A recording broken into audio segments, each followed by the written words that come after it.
नमस्कार मित्रों, आज अपन पढ़ेंगे वैदिक सभ्यता का भाग नंबर 5। इससे पहले मैंने आपको इसके 4 भाग बताए हैं।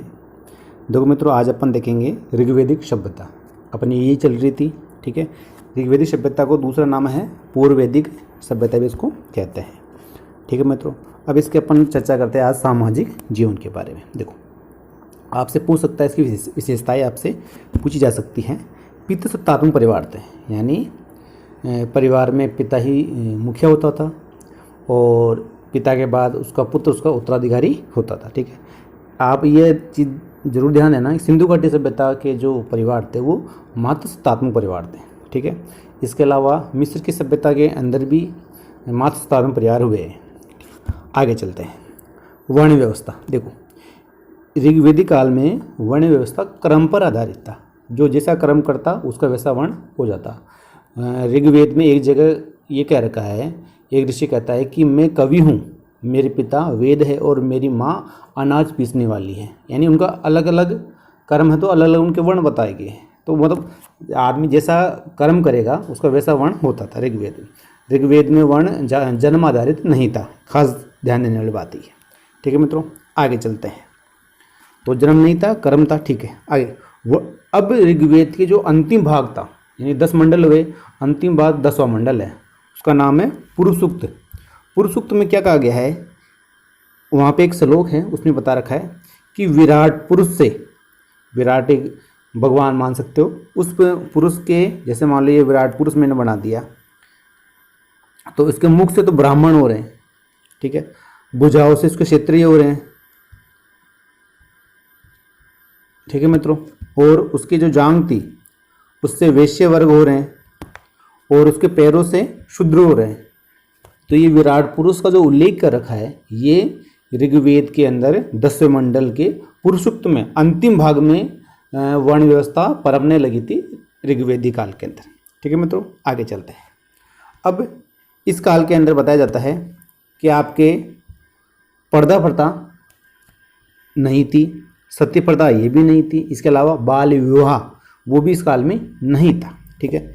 इस काल में पुनर्विवाह, यानी आदमी जो महिला या पुरुष से दोबारा शादी कर सकता था, पुनर्विवाह का प्रावधान था इसके अंदर, ठीक है। नियोग प्रथा।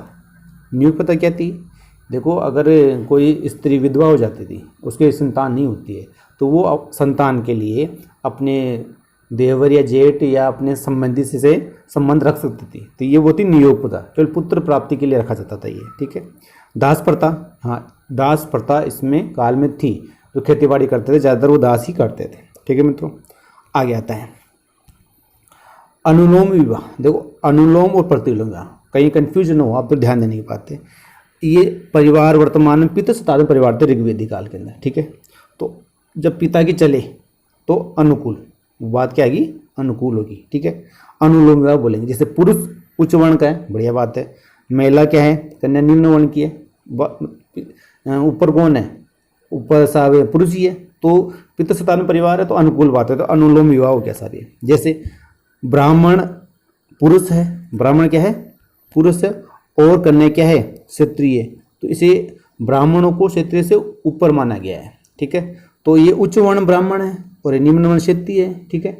तो अब यहाँ इसको बोलेंगे अपन अनुलोम विवाह बोलेंगे, यानी पुरुष उच्च वर्ग का है तो ये अनुलोम है। अब उल्टा होता है, उल्टा कैसे हो, जब कन्या उच्च वर्ण की हो, कन्या क्या हो, उच्च वर्ण की हो, जैसे यहाँ पे उल्टा हो गया। ये परिवार तो अपने पितृसत्तात्मक परिवार है, ठीक है। और पुरुष निम्न वर्ण का है, जैसे पुरुष तो क्षेत्रीय है और जो महिला है वो अपनी क्या है, ब्राह्मण है कि नहीं है। उल्टा हुआ नहीं हुआ इसके अंदर। अब आते ऋग्वैदिक काल की विदुषी स्त्रियां। देखो, आपसे ये पूछा जा सकता है कि कौन कौन सी महिलाएं इस काल में विदुषी स्त्रियां थी, उनके नाम पूछ सकता है, आपसे नाम भी पूछ सकता है, कौन सी नहीं थी, 4-5 नाम दे दे और एक नाम अलग से दे दे, तो अपने को उस अलग नाम को छांटना है, ठीक है। प्रश्न थोड़ा हार्ड पड़ता है लेकिन आ सकता है सफल, ठीक है। अब देखिए कैसे, अभी इन स्त्रियों के नाम आपको मैं याद करना थोड़ा तरीका बताता हूँ, तो कैसे याद करोगे आप। एक कहानी अपन थोड़ा ऐड करते हैं, 8वें मंडल में बता रखा है। कौन से मंडल बता रखा है, 8वें मंडल में। आपको थोड़ा सा बता रहा हूँ क्या बोला इसके अंदर, एक चीज़ थोड़ा सा अपन कुछ ना कुछ हिंट जोड़ते हैं इसके अंदर। देखो मित्रों, अब इसमें कैसे अपन क्या देखेंगे, आपको केवल 3 नाम याद करना है, इंद्राणी, सच्ची और अपाला। तो कैसे करेंगे, आपको एक सेंटेंस बता रहा हूँ। इंद्राणी भगवान इंद्र की पत्नी, ठीक है। इंद्र रहते हैं आकाश के अंदर, ठीक है। आकाश यानी जहाँ चंद्रमा चारों ओर घूमता है, कक्षा होती है से मानसिक पृथ्वी कक्षा के अंदर रहते हैं, ठीक है। अब इंद्राणी कक्षा से विश्व में आती है, यानी इंद्राणी है वो पृथ्वी कक्षा छोड़ती है, कक्षा वर्ती हो गया, वहाँ से आई विश्व पाई तो विश्व वरा हो गया, ठीक है, विश्ववारा हो गया। चलिए 3 नामों के साथ में अब दूसरा नाम याद करते हैं, अपाला। अपाला क्या करती है, सच्ची को बोलती है। क्या कहती है सच्ची को, फॉलो मी, फॉलो मी लिखा लिया, आपने फॉलो मी पढ़ते हैं, ठीक है। इसके आते ही जब इंद्राणी पृथ्वी पे थे आते ही क्या बोलती है अपाला सच्ची को, फॉलो मी। फिर क्या करती है, अपना घोसा यानी गुस्सा निवाज देती है, इसको गर्म करती है, निवारी गर्म कर दिया, सेकती है, सिकता यानी सेक लिया, ठीक है। और इंद्राणी को देती है तो उसकी जिस मुद्रा में थी वो मुद्रा लोप हो गई, लोपा मुद्रा, यानी जो मुद्रा थी उसकी चली गई, ठीक है। वापस एक बार देखते हैं, देखो इंद्राणी कक्षा विश्व आई, ठीक है। अपाला फॉलो मी, सच्ची को बोला, निवास दिया, सेका, घोषा को इंद्राणी को दिया, लोपा मुद्रा जिस मुद्रा में लोप हो गया, ठीक है। तो अपना दोबारा से इनका नाम देखते हैं एक बार। सबसे पहले इंद्राणी कक्षा से कक्षावर्ती बना, विश्व से विश्ववारा बना। अपाला अपना बताया, अपाला क्या करती है, सच्ची को बोलती है, सच्ची। आते ही इंद्राणी आई तो आते ही फॉलो मी हो गया, ठीक है। निवास से निवारी, फिर घोसा, अपना घोसा को निवास देती है तो घोसा हो गया, ठीक है। सिकता यानी सेक लिया उसको, और मारा तो क्या हुआ, जिस मुद्रा में थी मुद्रा क्या हो गई, लोप हो गई, ठीक है मित्रों। इससे अपन सबके नाम आराम से कनेक्शन जोड़ के इस सेंटेंस से अपन याद कर लेंगे। जब अपनों कब ये समझ आती है कि जब अपन सामने बहुत सारे नाम मिलते जुलते नाम है, थोड़ा टिपिकल नाम है, और एक नाम दे दे कोई इनमें से तो मुश्किल हो जाता है फिर। चलो मित्रों अपन आगे चलते हैं। आगे अपने आ रहे हैं, देखो ऋग्वेद में दस्युवर के बारे में बता रखा है। दस्युवर क्या होता है, डाकू कह सकते हैं वर्तमान में अपन, ठीक है। इन्हें वो अन्य नाम भी दे रखे, क्या दे रखे, अदेव्यू कर होता है जो देवता को न माने। ब्राह्मण करता हुआ मतलब ये वेदों पर विश्वास नहीं करता। अनन्य व्रत यानी जो वैदिक व्रत है उनको नहीं मानता है। अज्यवन करता हुआ यानी यज्ञ में विश्वास नहीं करते। अनास करता हुआ यानी ये चपटी नाक वाले। मृगवाचा करता हुआ जो व्यक्ति क्या कहते हैं, मधुरवाणी नहीं बोलते थे, मृगवाच यानी जो मधुरवाणी न बोले, ठीक है मित्रों। आगे चलते हैं। इसके अलावा इनको अमानुष भी कहा रखा है, अमानुष भी एक जगह बोल रखा है। ये सब जितने भी नाम आपको से किसके लिए आए हैं, ये सब देशी वर्ग के लिए आए, देशी डाकू वर्ग के लिए आए। तो उस समय लोग क्या करते थे, ज़्यादातर पशुओं की चोरी करते थे, विशेष रूप से गाय की ज़्यादा चोरी करते थे। आगे चलते हैं। आर्थिक जीवन, लोग पशुपालन ज़्यादा करते थे। कृषि थी लेकिन अभी इतनी विकसित नहीं थी, तो मुख्य व्यवसाय क्या था उनका, पशुपालन ही था। ध्यान देने की बात ही है, ठीक है। इसके अलावा वस्तु विनिमय, यानी मेरे पास अनाज है तो आप मुझे कुछ दूसरी चीज़ दे दिया और कुछ गाय के बदले लूँगा मैं, एक दूसरे में वस्तु विनिमय यानी वस्तुओं को आदान प्रदान करते थे, ठीक है।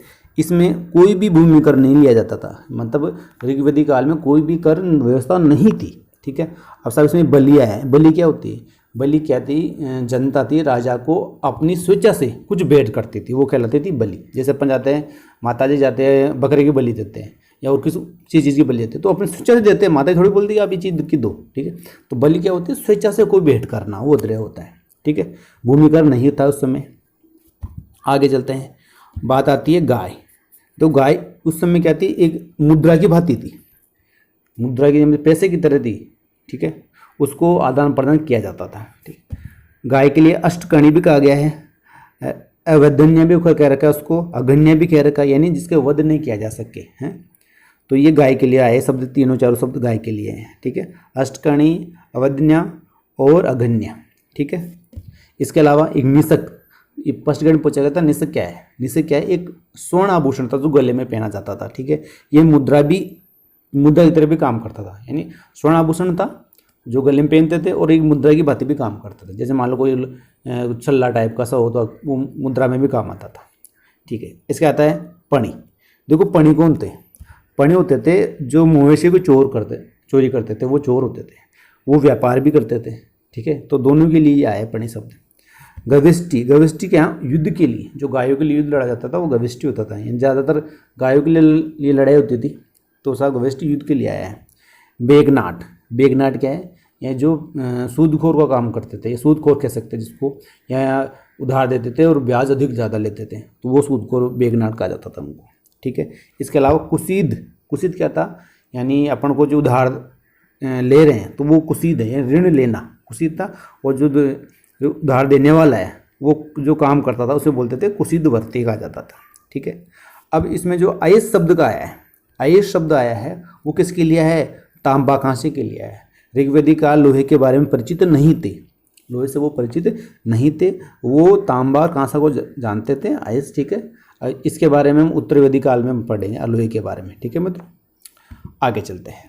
अब आता है साहब इनकी धार्मिक जीवन के सतह। ऋग्वेदिक काल के अंदर देखो जो लोग थे वो बहुदेववादी थे, यानी बहुत सारे देवताओं को वो मानते थे, ठीक है। अब इसमें अपने जो इन बहुत सारे देवताओं को मानते थे, इसको मैक्स मुलर ने क्या कहा है, देखो मैक्स मुलर कहा है हिनोथिज्म। हिनोथिज्म क्या होता था, यानी आप जिस देवता को पूजा करते थे उसी देवता को सर्वोच्च मान लेते थे, वो था हिनोथिज्म। ये मैक्स मुलर ने कहा है ये चीज़, ठीक है। तो मैक्स मुलर के अनुसार ऋग्वेदिक धर्म क्या था, हिनोथिज्म, यानी जिस देवता पूजा कर रहे हैं वही क्या है, सर्वश्रेष्ठ अपने लिए, ठीक है। अब इसमें बता रहे कि आर्य जो ऋग्वेदिक काल के मूल निवासी थे वो सर्वप्रथम उपासना शुरू किए थे ध्वंस और पृथ्वी। देखो ध्वंस का जो देवता आया है वो विशेष रूप से आया है किसके लिए, आकाश के लिए, आकाश जगत के देवता, आकाश का देवता मान सकते हो तरह से आप, ठीक है। और पृथ्वी, इन दोनों पूजा करते थे, यानी धरती माँ की और आकाश अपन करते भगवान को देख के, तो इन दोनों की सर्वप्रथम पूजा शुरुआत हुई थी, ठीक है। ऋग्वेदिक काल में 33 देवता का उल्लेख है, कितने हैं, 33 देवता का उल्लेख, यानी कि 33 करोड़ देवता, ठीक है। वो तो बाद में माने, लेकिन ऋग्वेदिक काल में 33 देवता होते थे, ठीक है। आगे चलते हैं। अब इन देवताओं को प्रकार बता रखे हैं, कैसे प्रकार, देखो आकाश के देवता, अंतरिक्ष के देवता, पृथ्वी के देवता। आपको क्रम अच्छी तरह देख लेना। आपसे पूछा कौन सा देवता आकाश का नहीं है, कौन सा देवता पृथ्वी का नहीं है, कौन सा देवता अंतरिक्ष का नहीं है, पूछा जा सकता है, डिवाइडेशन हो रखा है वहाँ पे, ठीक है। तो अपन चर्चा करते हैं, तो अपन थोड़ा उल्टा चलते हैं। अपन पहले पृथ्वी वाले देवता याद देखते हैं। देखो अब कैसे याद करोगे, आपको याद भी मैं तो करवा देता हूँ। तो पृथ्वी, यानी पृथ्वी शुरुआत को, पृथ्वी पे अग्नि पृथ्वी पे लगती है साहब, पृथ्वी आ गया, ठीक है। नदी, सरस्वती जो है वो नदी की पहले देवी थी, नदी की बाद में विद्या की देवी बनती है वो, ठीक है। तो ये भी क्रम सही है। और सोम, सोम बोलते पेय पदार्थ के देवता, ठीक है, नवे मंडल बता रखा है। तो पेय, नदी का पानी पियेंगे अपन, पीते नहीं पीते। और बृहस्पति, ये थे किनके थे, देवताओं के गुरु, देवगुरु कहा गया है, इन देवताओं के गुरु को अपन ले लिया। तो अपन क्या करें, देखो दोबारा से बता रहा हूँ आपको, पृथ्वी देवता में अपने को 5 देवता आ रहे हैं। कितने आ रहे हैं, अपने देवता आ रहे हैं 5, ठीक है। पृथ्वी आ गई पहले अपनी, दूसरी अपनी अग्नि आ गई, ठीक है, पृथ्वी अग्नि आ गई। अब नदी के लिए कौन सा देवता है, सरस्वती देव आई अपनी, ठीक है। नदी में पानी, पानी को पेय होता है, तो सोम आ गया अपना, ले लिया। और देवताओं को कुछ लेना तो अपना बृहस्पति ले लिया, देवता गुरु को ले लिया अपन, तो देवता गुरु को बात करो डायरेक्ट, तो 5 ले लिए, पृथ्वी, अग्नि, सरस्वती, सोम और बृहस्पति, ठीक है। अब कौन कौन से देवता, देखो अग्नि कहा जाता है ये दूसरे नंबर के महत्वपूर्ण देवता थे। 1 नंबर पे आता है इंद्र, 2 नंबर पे ये थे। इनके नाम के लिए, जो अग्नि देवता के लिए 200 सूक्त बनाए हुए हैं, ठीक है। और ये अग्निदेव क्या कार्य करते थे, ये देवताओं और मनुष्य के बीच मध्यस्थ कार्य करते थे, यानी भगवान और मानव को मिलाने कार्य कौन करते थे, अग्निदेव करते हैं, ठीक है। चलिए साहब, आता पृथ्वी देवता के बारे में जानते हो आप, पृथ्वी देवी अपनी। सोम, सोम जो देवता है वो पेय पदार्थ, जैसे सोमरस होता है नहीं होता, उनका 9वें मंडल में पूरा 9वां मंडल सोम देवता के लिए है, ठीक है। सरस्वती देवी, पहले वो नदी की देवी थी, नदियों की देवी थी सरस्वती, बाद में विद्या की देवी बनती है, ठीक है, यानी अगले उत्तरवैदिक काल में है। बृहस्पति, बृहस्पति थे कौन, देवताओं के गुरु बृहस्पति कहा गया है, देवगुरु, ठीक है। अब आगे चलते हैं अपन, वो उल्टा आता है अंतरिक्ष में, यानी प्रतिदेव के 5 आपको याद कर लिए, आपको कैटेगरी पता चल जाएगा। अब आता है अंतरिक्ष देवता। अंतरिक्ष में कौन कौन से देवता, देखो आकाश, अंतरिक्ष यानी ऊपर अपन जो दिखाई नहीं दे, तो अपन इंद्र लोग, स्वर्ग का राजा इंद्र दिखाई थोड़ी देता अपने को, नहीं देता ना, ठीक है। अब इंद्र से मिलते, जो इंद्र से ही मिलता जुलता दूसरा देवता था प्रजन्य। अब देखो इंद्र तो खुद तो राजा है, खुद तो कोई काम करेगा तो दूसरों को देगा, ठीक है। तो प्रजन्य है वो मेघों का नियंत्रण करता था, यानी एक तरह से ये भी बारिश के देवता थे, ठीक है। पर्जन्य भी क्या थे, एक बारिश के देवता थे, इन पर मेघों का नियंत्रण होता था कहा जाता है, ठीक है। अब इंद्र है सबसे महत्वपूर्ण देवता था साहब ये, यानी सबसे 250 सूक्त इसी के बारे में बने हुए, इंद्र के बारे में। इंद्र को पुरंदर कहा गया है, क्या कहा गया है, पुरंदर इंद्र के लिए शब्द आया, ठीक है। यह वर्षा का देवता था, ठीक है। इंद्र भी वर्षा के देवता थे और पर्जन्य भी वर्षा के देवता थे, ठीक है।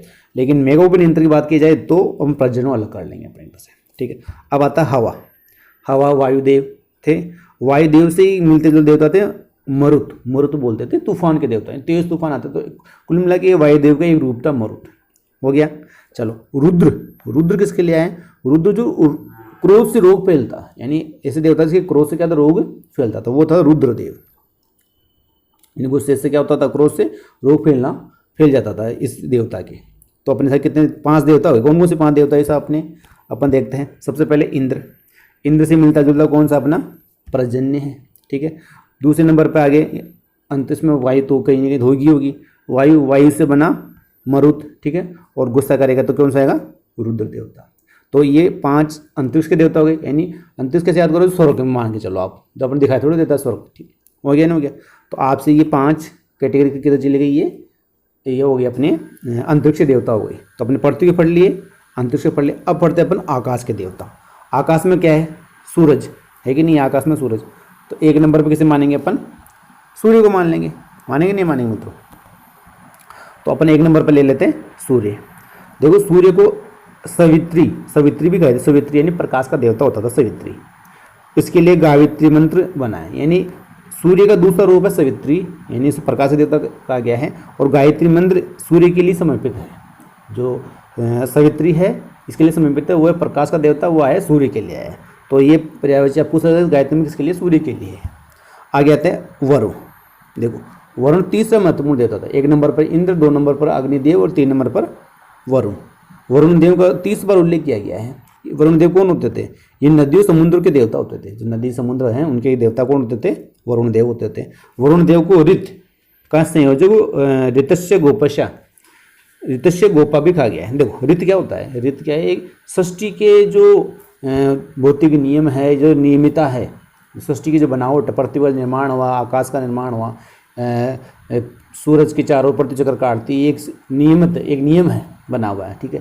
तो उसको व्यवस्थित, जो सृष्टि की व्यवस्था कौन करता है, वो वरुण करता है। तो उससे जो ये सृष्टि की जो नियमित व्यवस्था है, इसे ऋत कहा गया है। और ऋत के देवता किसका कहा गया है, ऋतस्य गोपस्य गोपा कहा गया है, किसको, वरुण को कहा गया है, ठीक है मित्रों। अब आता है पूषण। पूषण देवता कौन था, पुष्य याद कर लेना, पशु के देवता थे, पैसे पे पूछने पशु के देवता माने गया, ठीक है। फिर आता है ध्योंस। ध्योंस से गया आकाश के देवता कहा गया है। और मित्र, वरुण और मित्र दोनों का नाम साथ साथ आया। मित्र है जल देवता के लिए, इनको जल के लिए, जल जगत के देवता के रूप में माना गया है मित्र को, ठीक है मित्रों। आगे चलता है अश्विनी। अश्विनी कुमार क्या होता है, यानी अश्वदेव भी कह सकते हैं उनको, ये देवताओं के वेद थे। अश्विनी कुमार देवताओं के क्या हुए, वेद हुए हैं। फिर आते हैं अदिति। अदिति यानी देवताओं की माँ, अदिति, दूसरा कोई है नहीं, देवता की माँ तो एक ही होती है, तो देवताओं की माँ कहा गया है, ठीक है। उषा, उषा आती है बोर की देवी, बड़ा पता है उषा बोर होती है। अब अपन इनके नाम देखते हैं। देखो अब कैसे याद करोगे, सूर्य क्या कहता है वरुण से कि तुम्हारे मित्र कौन है। सूर्य ने पूछा किससे, वरुण से पूछा तुम्हारे मित्र कौन है भाई, तो इसने बोला मेरा मित्र साहब अश्विनी कुमार है। कौन है, अश्विनी कुमार। सूर्य ने पूछा किससे, वरुण से, वरुण ने तुम्हारा मित्र कौन, तो उसने बोला मेरा ये, ठीक है। फिर सूरज क्या कहता है कि धौंस दे के बोले तेरे एक ही मित्र, मेरे 2 मित्र है, उषा और अदिति, है कि नहीं। तो चलो ये सब पूरे नाम याद हो गए। दोबारा सबको बता रहा हूँ एक बार। देखो सूर्य क्या करता है, पूछता है किससे, वरुण से तुम्हारे मित्र कौन, तो मित्र बोला मेरा सब अश्विनी है, वरुण ने बोला। फिर ये कहता है तेरे एक ही मित्र है, ये धौंस दे के बोलता है सूरज, वही मेरे 2 मित्र उषा और अदिति, ठीक है। इस तरीके से आप इनके नाम याद कर लेना, ठीक है मित्रों। आगे अपन चलते हैं। लास्ट की जो अपनी लाइन है, मैंने आकाश के देवता, अंतरिक्ष के देवता और पृथ्वी देवता बता दिया। देखो मित्रों अपनी जो अंतिम लाइन क्या है, अवेस्ता। अवेस्ता क्या है भाई, ये ईरानी धर्म ग्रंथ है। इसने वरुण को क्या किया है, आहूर मजदा कहा गया है। आहूर मजदा क्या होता है, आहूर मजदा वहाँ प्रकाश का देवता माना गया है। वरुण के लिए आहूर मज़दा नाम बताया गया है, आपसे पूछा जा सकता है। ठीक है मित्रों, आशा करता हूँ वीडियो आपको अच्छा लगा होगा। कोई भी कमी बेसी हो आप कमेंट करके लिखिए, सुधार किया जाएगा। धन्यवाद।